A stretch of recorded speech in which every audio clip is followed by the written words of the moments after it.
Welcome to our Make Our Mark series. Delighted to be profiling you today. I was just wondering if you could tell us a little bit about yourself. Of course. So I'm Ade Hassan. I am the founder of a lingerie brand called Nubian Skin, which launched almost 9 years ago. But I created Nubian Skin because I couldn't find underwear that matched my skin tone. So in a nutshell, that is what Nubian Skin does. We sort of revolutionized the lingerie industry because nobody was doing inclusive nudes, especially for darker skin tones at that time. And yeah, 8 years on, we're still going.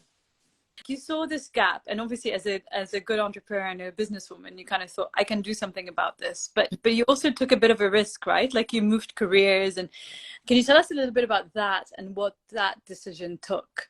I knew I wanted to be an entrepreneur. I knew that that was like one of my life dreams. And I'd kind of played around with a few different ideas. And I remember when this idea sort of came to me, I was like, oh my goodness, this is it. This is it. It was like the one that I couldn't shake. But yes, it was a very big shift. So I was working consulting at the time, and then I actually quit my job because I knew I was going to need to make more money basically to raise capital. And so went back into finance, which is where the majority of my career had been up until that point. And when it sort of came down to it, I was very naive one, which is always just, I feel like being naive is a superpower in and of itself. I was very naive, but I had a very, very clear vision about what I wanted. And I was prepared, like I'd saved. Didn't realize how quickly a business can gobble up money, but I'd saved. And I was very excited. I knew it was a risk, but it was a risk that I was willing to take to fulfill my dream, because that was like that failing would obviously be devastating, but like not fulfilling my dream like that, I just feel like I couldn't live with the what if. I would always it would always just like gnaw at me. I think everyone has this view of business as being like this slow and steady and, like linear trajectory. There's nothing linear about it. Yeah. What do you feel the high point was? And when was the inflection point perhaps where you thought, okay, this really has legs? I mean, it's funny because I think there's so many different levels to business success, right? So there's the financial bit, which is obviously like huge. And in that regard, I still feel like we're like tiny and small and baby. And then there's the brand awareness, which that actually very quickly, Yeah.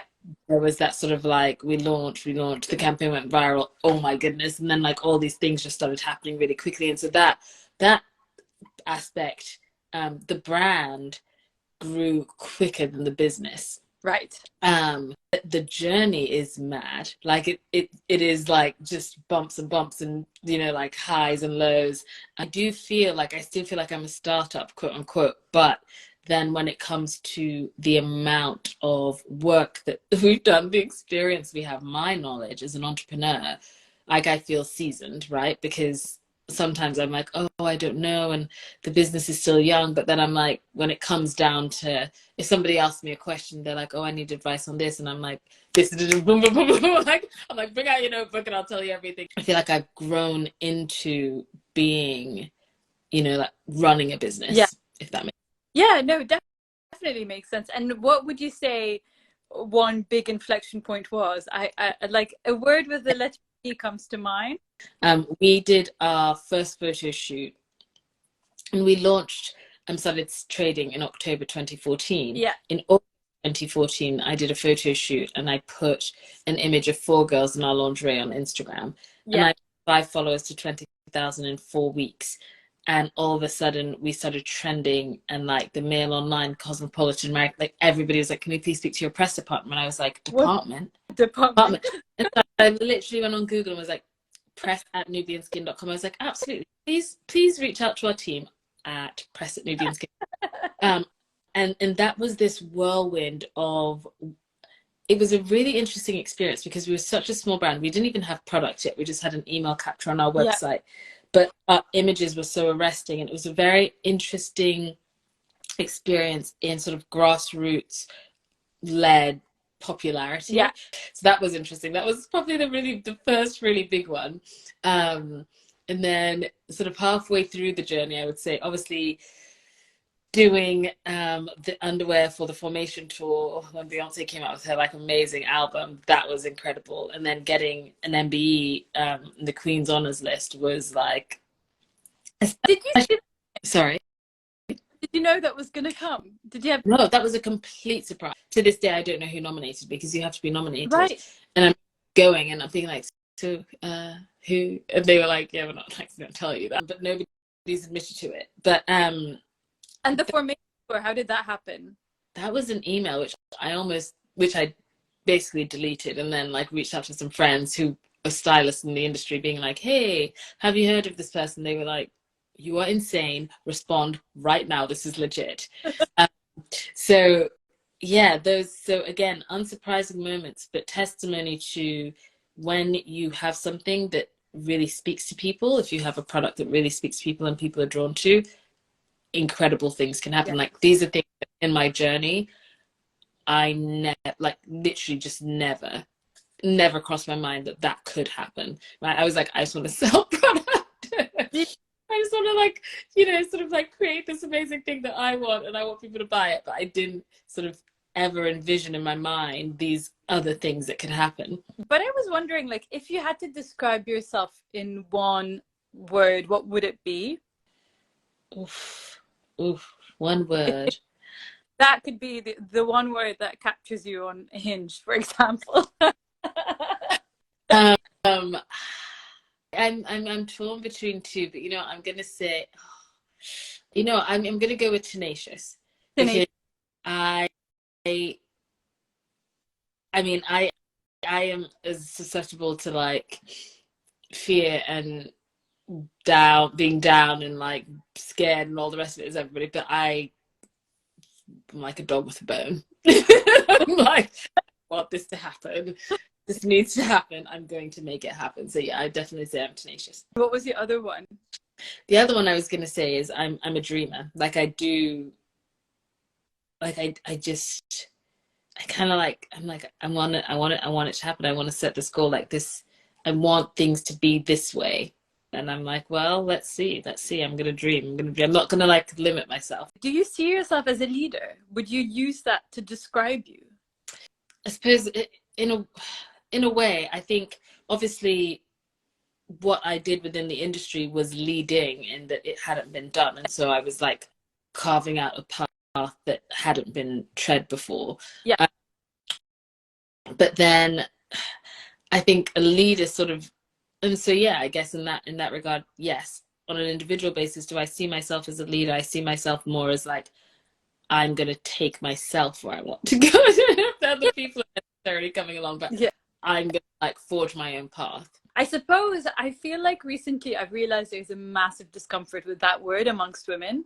And maybe that's why I'm trying to explore that with you. Because like your team, you're leading your business. Yes, of course, you're even market leading, to use that term, because you saw a gap and you've led the path. How do you feel about what I'm saying now, that perhaps there's issue with us as women embracing that word? I guess where my mental energy goes is like, I love my team and I love being like a boss. Like, I love that. Like, I love being an employer and, well, most aspects of it. Like, I like the team element of that, managing a team. And so yeah, so yeah, I don't know. I guess I'm comfortable with the term of like managing a team. I'm comfortable with the term of being like sort of rallying people to a cause, because I think I do that well. So yeah, maybe I am uncomfortable with labeling myself that way. But also I think for me, I'd be more interested in hearing what the people who I quote unquote lead have to say about how I'm a leader versus me ascribing it, because a lot of it is like how you make people feel and how you get them like powered up behind a cause. Yeah, it's exactly how you lead them, right? Yeah. Yeah, so I'd be curious to see how my team would answer that question. Moment of this episode will be chatting to Ade's team. But speaking of being market leading, how do you feel about other brands now doing it? It's interesting. I have lots of different emotions on it. One was like sheer and utter panic when you sort of see really, really large brands with incredible, like amounts of money and PR behind them doing you're doing and knowing they can do it cheaper. Yeah. They can't necessarily do it better though. And every single one of the companies that has done it has used our colors as a benchmark or tried to copy our colors or tried to Yeah. copy our product. Like I know that I've got the receipts, literally the receipts of like head of product development of big name brand. I've sort of become comfortable with that. There will always be competition. That is fashion.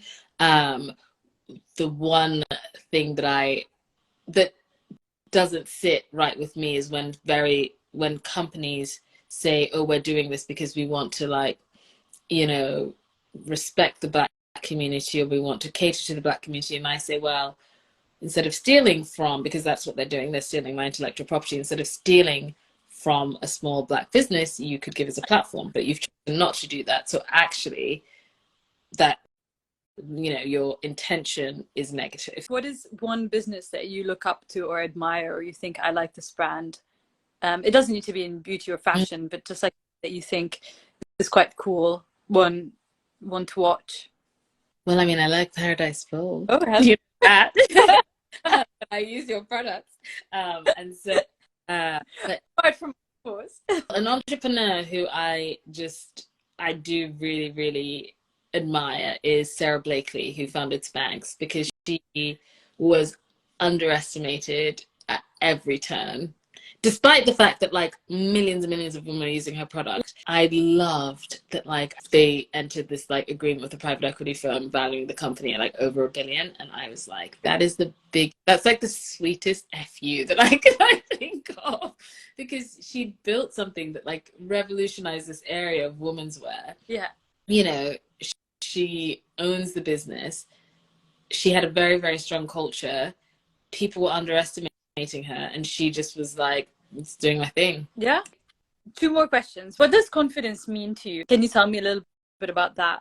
Of course. Confidence is definitely something that I've had to work on. I think innately I had a lot of confidence, which enabled me to achieve a lot of things. And I was always somebody who had very lofty goals. And I would say for the first, up until I was about 20, 30, I would set a goal and I would like smash it and be like, this is great. And I set another one and smash it and be like, wonderful.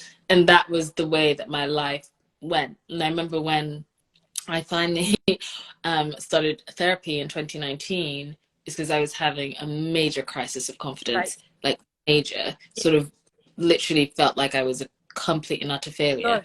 And that's because for the first time in my life, things were not happening the way that I envisioned them in the time that I wanted them to. Yeah.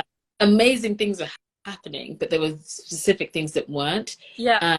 And so, you know, that was a really interesting thing to sort of, in my head, see where my confidence was really placed. Like, yeah. You know, you can have a lot of self-confidence, but then if things aren't going your way and that shakes you to your core, then where, check like what that's based on, right? But one of the things that I did recently was sort of it was like a timeline, like of my life basically from university to now. Yeah. And I like plotted everything out, and I was like, oh my goodness, I should never not be confident. I was like, are you kidding me? I was like, it was a really wonderful exercise to do, because sometimes you discount your achievements so much. Yeah. It's so important to sort of stand there and be like, you know what, I did that, and like own it.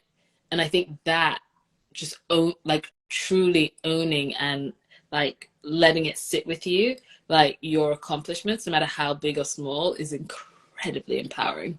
Yeah, so I think confidence is something that you really have to work on constantly, but also celebrating your wins helps you flex that muscle. Which takes us really nicely on to my last question for you, which is, what advice would you give someone, maybe someone trying to start their own business or taking a decision about where they go in life, or trying to change course? Like, what advice would you give anyone trying to make that change in life and trying to pursue their dreams? I always say, think to when you're like 80, right? What's the one thing that you would regret not having done? And then just do it.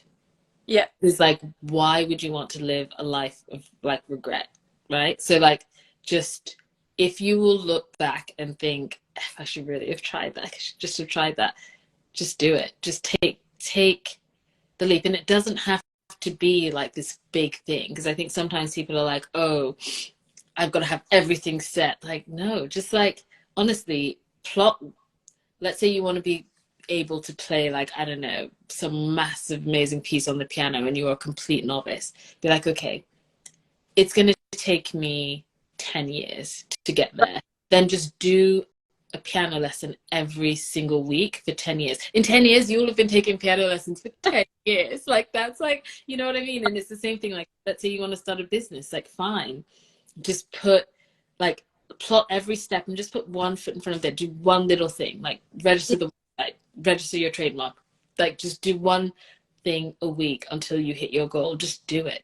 You could do it both ways, right? Yeah. What would you're regretting, and what would you absolutely, you're doing now that you're worried about now that you actually won't be thinking about later? Yeah, absolutely. Well, I thank you so much for your time this No, evening. this was Yeah, fun. learning about Nubian Skin and everything that you do, and yeah, listening to your wise words. Thanks so much.